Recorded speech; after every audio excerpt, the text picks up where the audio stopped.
I had a business partner who, after years of being in kind of a tough business, a mortgage business has been tough for the last 3 years. Mm-hmm. The stresses don't disappear, and she was basically managing the day-to-day, who came and said, I just don't want to do it anymore.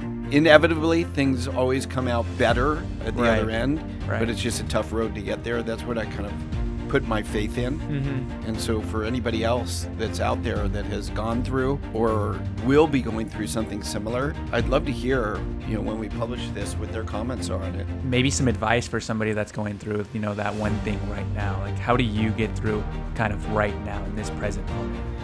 Yeah, look, in life, there's a blueprint for everything. There's no need to start over. Hear from industry leaders, those at the top of their fitness journey, and real estate gurus. They tell you exactly how they did it. All you have to do is listen, learn, and execute. This is The Blueprint with Brad Rice. All right, everybody, we're back at another edition of The Blueprint. Today, we're going to do something a little different. Micah, who's the guy behind the camera most of the time here, and I, we did a little bit of a fireside chat at the beginning of the year, and we're going to do another one today, and really just kind of reflect on business, on what's happening in the political environment and what's happening altogether for folks that are out there just trying to, make a living, be an entrepreneur, do things on their own, and kind of the trials and tribulations there that we all go through. So I think today we're just going to kind of speak from the heart a little bit. Some of the issues that I'm going through currently that may resonate with others out there, and I know it will because we just had somebody on the podcast a short time ago that mentioned a similar issue, and just kind of get into it and just kind of chat. And so, hang out with us today and listen and see if anything resonates with you, and hopefully we can help. And you can always reach out to me personally if you want. I'm always available to help people. So anyway, with that, Micah, let's chat, man. Yeah. Back on. We're back. For sure. So yeah, we talked about this because we've got some guests lined up and some really good interviews coming up, but we thought we'd take a break here just because there's been so many changes, and you've witnessed it. When you come in the office, people that have come and gone and aren't here anymore, and the office kind of thins out a little bit, and it's like, what happens with all that work that still needs to get done? Right. And it's something that entrepreneurs, small business owners experience. Until you get to a certain size, and for a lot of businesses that might be a head count. For other businesses that are more, technologically driven and have technology that manages more things, maybe it's not as much a head count, but kind of services and other things that happen. But when you don't have a lot of people on a deep bench for things that get done, it puts a strain on the organization, and that flows uphill, right? And so it goes right into the owner's laps, and it's brutal, and how you handle that is really important because, it's stressful, and a lot of people can't take that stress, and those that can, it's not really, a great thing to go through, but you kind of put your confidence in this idea that you'll get through it, and in the future, whatever that period of time is, if it's 30 days, 60 days, 90 days, that you'll be in a different position. And oftentimes it winds up being a better position. Right. But that doesn't make it any easier going through the transition. So I think we should start by just, what kind of triggered the idea of doing this, not setting aside the fact that I'm going through it, but is that our guest Quinn was on the show. Yes. Recently. Yes. And we didn't get it on camera because it was after we were done and we were saying our goodbyes, and he asked for some advice. Right. And so he asked me, and maybe you can remember exactly what he said, but it was something about somebody leaving him that really runs his business. Right. Yeah. So what it sounded like from what he was telling us is his number one right underneath him was telling him that she couldn't handle it anymore and wanted to, put in her 2 weeks. And he was kind of, a little shooken up about it. We talked afterwards on how, she kind of runs everything. So It's kind of Yeah. what he was telling us, and was basically asking you for some advice on, what he should do, if he should, keep her in the loop, or, sell the idea of the company to her still, or if he should, let her go. Yeah, yeah, exactly. He was at these crossroads, and Right. he's a young entrepreneur. He's Right. in his 20s, and so this is probably the first time, but not the last time that he would experience such a thing. That For he's sure. got a key employee that's leaving, and so yeah, that was the trigger, right? And it kind of came about because during the interview he was a little distracted, Right. And so I'm like, hey man, you were a little nervous there, but it's all fine. And he goes, no, I was actually more distracted than nervous. Right. And he was thinking about the burden of all the things that he would have to go through and all the changes that he would have to. Did something beep? Yeah, someone did beep. Yeah, we better check. It's still rolling. We're good. Yeah. Okay. So, yeah, when you film yourself, so usually Micah's behind the camera checking everything. Yeah. So now we're just making sure that we're still recording. Yeah. But we talked for a minute, after that show, and I said to him, I can understand what you're going through because I'm going through something similar. And I said, look, you have to make the decision, number one, if you want to save her, and if you Right. do, what does that look like? And is she Right. open to it?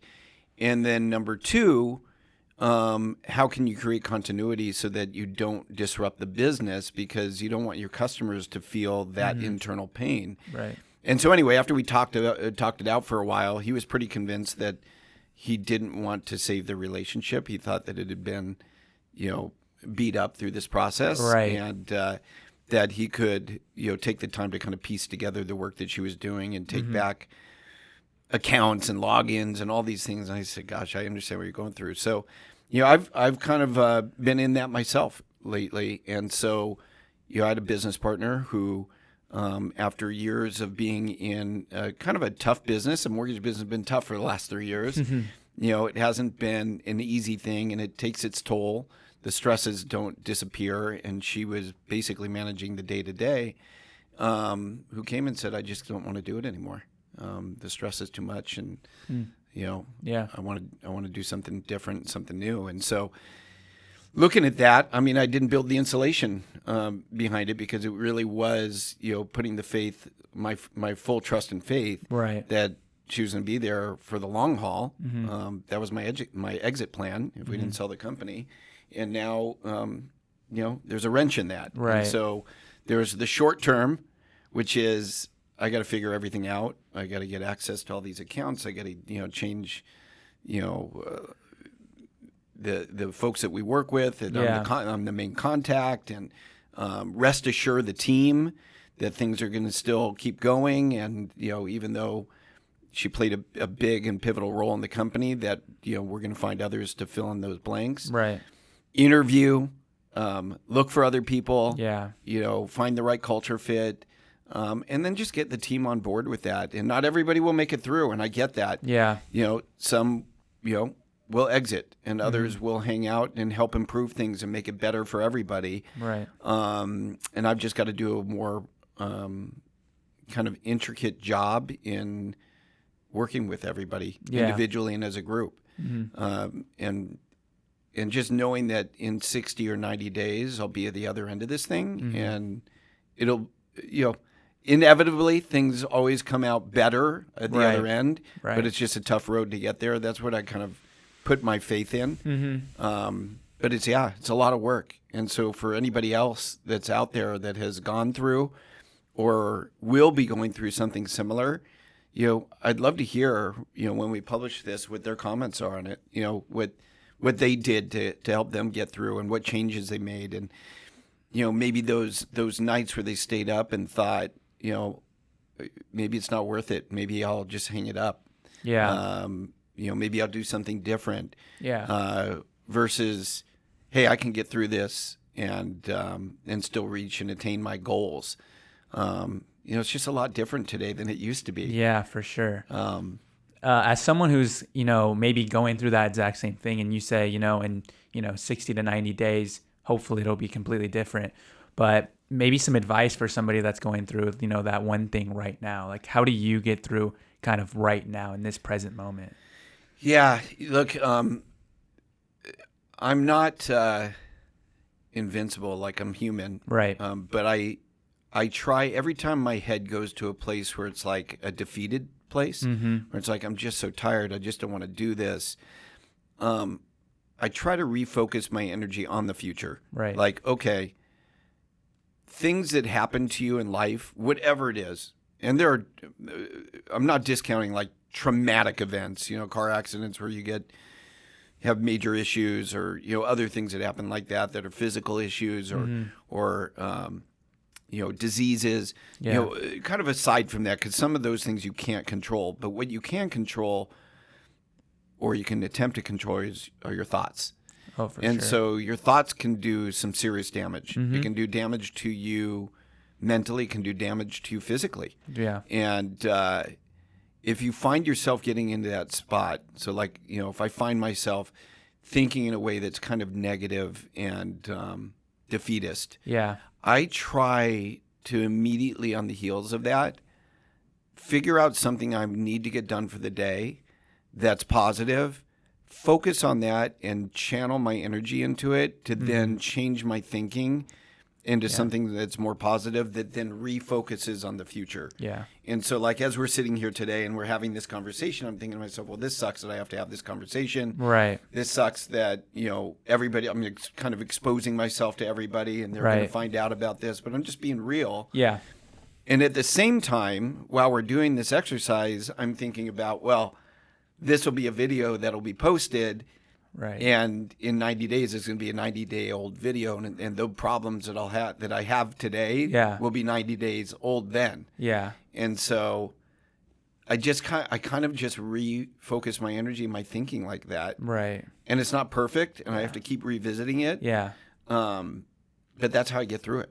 Yeah. That's great. Yeah, that's great advice. Yeah. For sure. And I think that could go for anything, right? It Yeah. can go for relationships. Yeah. Whether you're going through problems with your marriage or girlfriend or long-term girlfriend or fiance, and then you're on the rocks and it's stressing you out and you're staying up at night and you're thinking about it perpetually. If you just kind of put yourself in that position where you're like, okay, I do have to deal with this in the here and now. Yeah. But in 90 days, that'll be something I dealt with 90 days ago. Yeah.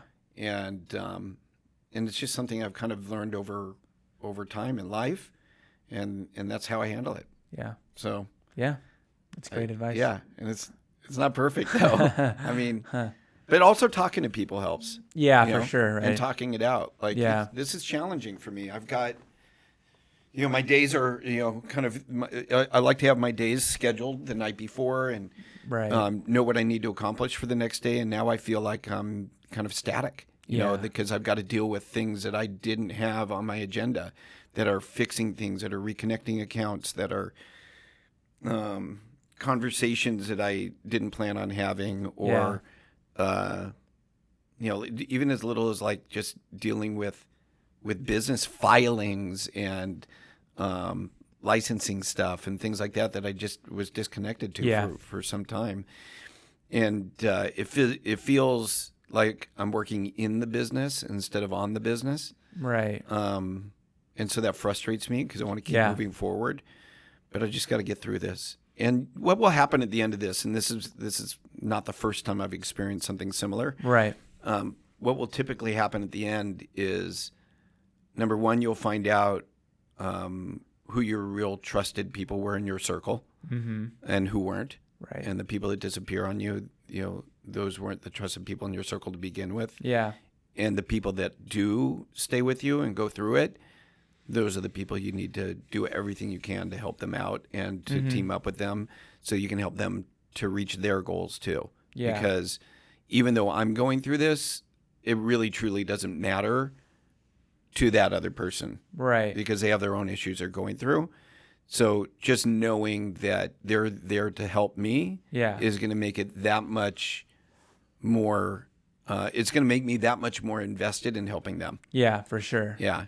As a business owner, I know like a lot of these stuffs can't be prevented, but how do you prevent stuff like this happening?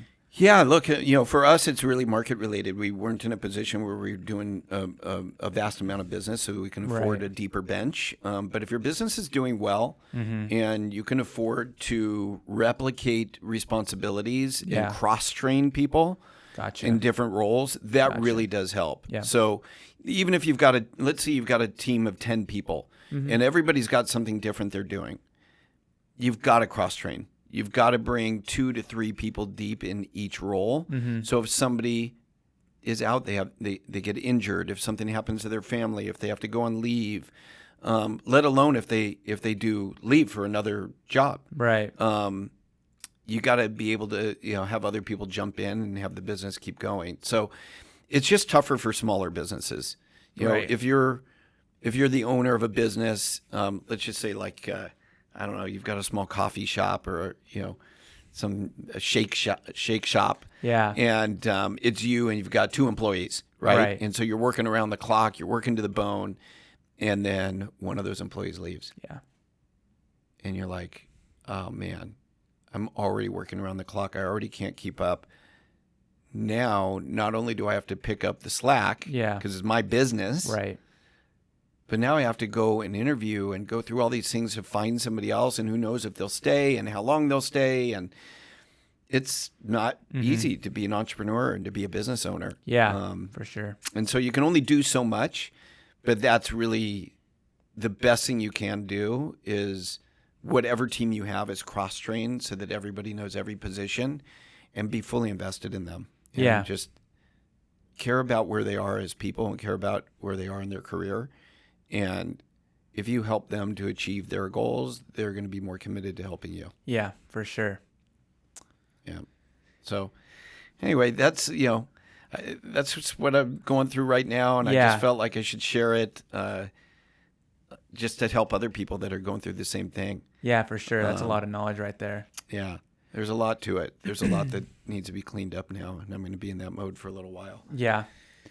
And so, again, when you're the business owner, the buck stops with you.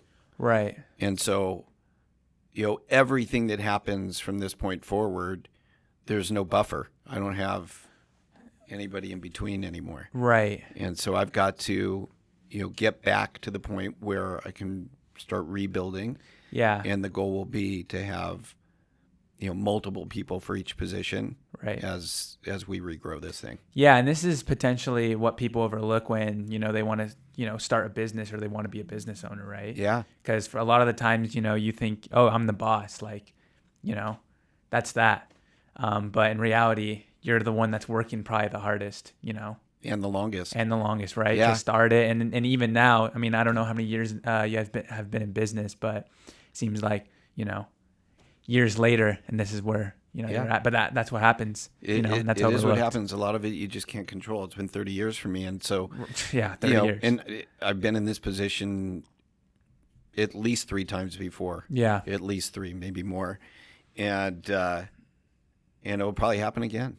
But that is, you're right. People think it's glorious. Right. You make your own hours. And Right. That's exactly, yep. But when you own a business, when you take the time, when you form a corporation, when you get the licensing, when you get the insurance, and you start doing all these things that are required when you own a business, the bookkeeping, the accounting, the tax filings, and then dealing with, customer reviews and testimonials and, those that aren't good, that hurt your business. And you're like, that wasn't my fault. And you're blaming me. And, all these things make it really tough. And then when the government on top of that comes, It's true. and then they want to tax you heavy for taking the risk and then put the regulations on you and the minimum wages and all the other things that really affect you as a small business owner. Until you break through and you get to the other side of it where you're really then it becomes kind of a mid-sized business. Yeah. It's tough. And it's not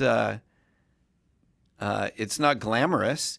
And yet everybody thinks it is. Yeah, for sure. Yeah. From an outside point of view, for sure. Yeah. I mean, obviously, starting the business is hard. That's what, at least from my perspective, is. The first couple of years, we were just talking to our buddy Quinn, how he was saying, he was ready to throw in the towel. because he was doing everything. He was going on the sales, trying to get the leads, also running the business.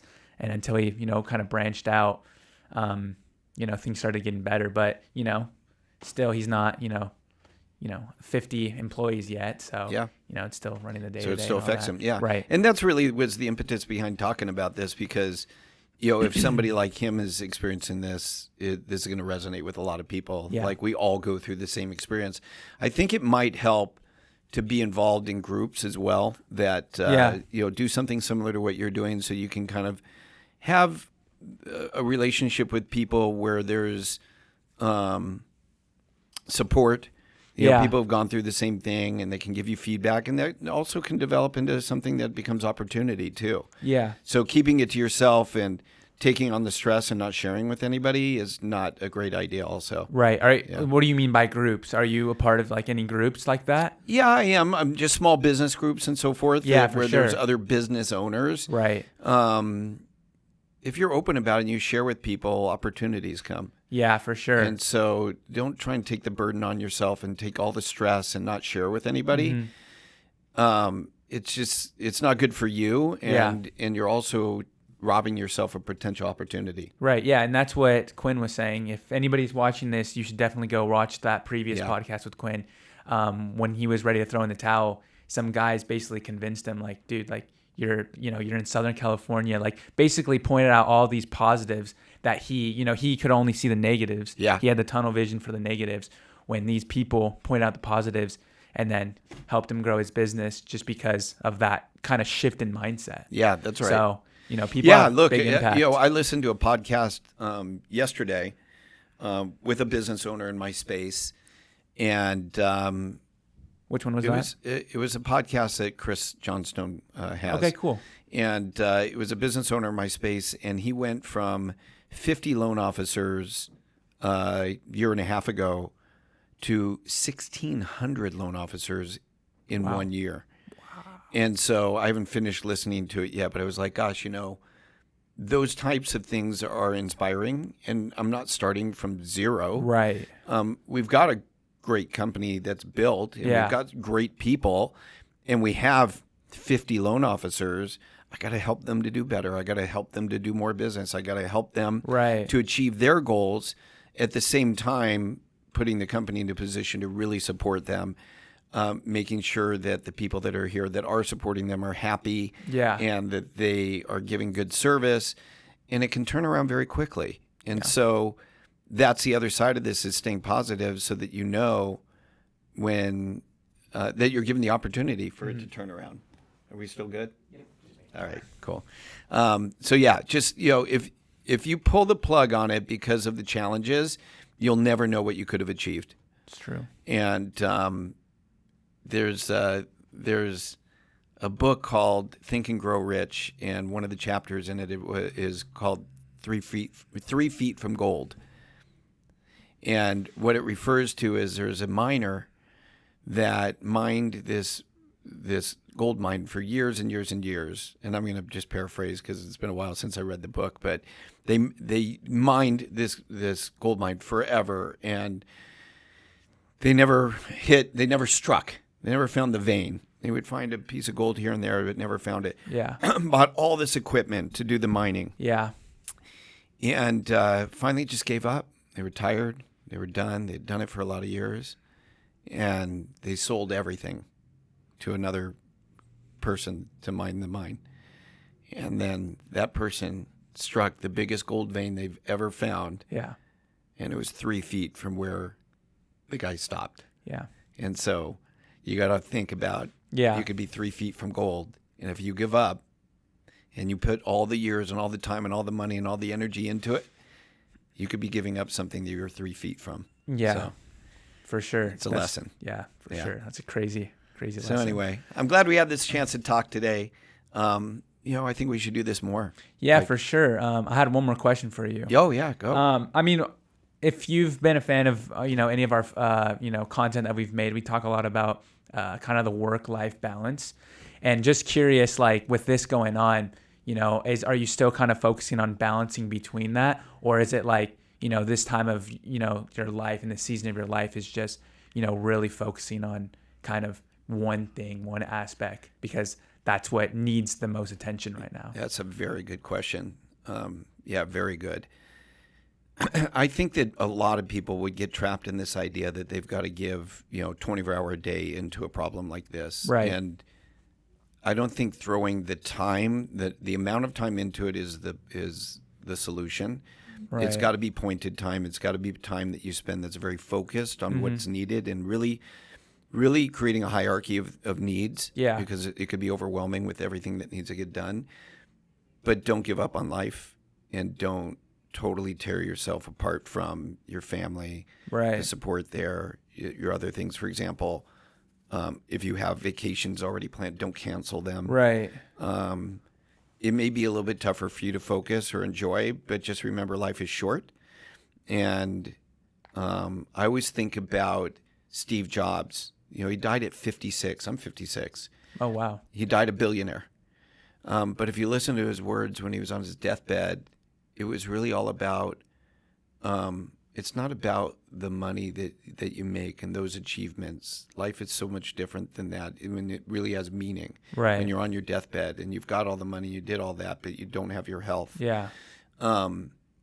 It's, he makes these statements of, the guy that wears the $10,000 watch and the guy that wears the $10 watch both tell the same time. Oh, The guy that that's a good drives one. the $1 million car and the guy that drives the $10,000 used car both get them to the same place at the same time. Right. And so does that all really matter? Mm-hmm. Sure, there's things. I mean, especially if you're, you've got the entrepreneur mindset and you want to achieve goals, and that is, a focus of yours. Yeah, you should absolutely do it, and it's fulfilling and all those things. Yeah. But at the end of the day, you don't want to give up on just enjoying life and stopping to smell the flowers, because one day you might not be able to. Right. And you'll wish you had. Right. So don't make it all about that. So the balance is still really important. Yeah. But I would say that the pendulum has definitely swung to spending more time and more focused time right now on the business. But I was away this last weekend. I had a short trip planned in the RV. I took it. Mm-hmm. I could have just as easily said no and, come to the office and been working on things. Yep. But, it gave me thinking time, and it gave me refocus and energy. Right. And so I think that's really important. And that's a lesson that is learned over time. Like if you're young and you're going through it, let's say, like Quinn or whatever, and you feel like you're in the thick of it, you're probably going to put more time and energy into it Right. than you otherwise would if you had some more perspective and you're a little bit older. Right. But if you can learn from others and have that, kind of mentorship, where somebody does give you that advice or the things we're talking about today, then, just bear that in mind. Don't, no matter how tough business is, don't make business your entire life. Right. Yeah. Cool. Any other good questions? That was all I had. That was a great answer for a great question Right too. All right. Well, very good, guys. As always, if you have enjoyed the show, we would love a like, a follow, subscribe, and a share. Find us on YouTube. Find us on any of your audio preferred channels. We're out there, and we're doing this weekly, and we just want to bring you value. If there's something that you think we should do or somebody we should interview, let us know. It's easy to reach us, and we look forward to seeing you next time. Thanks for joining me again.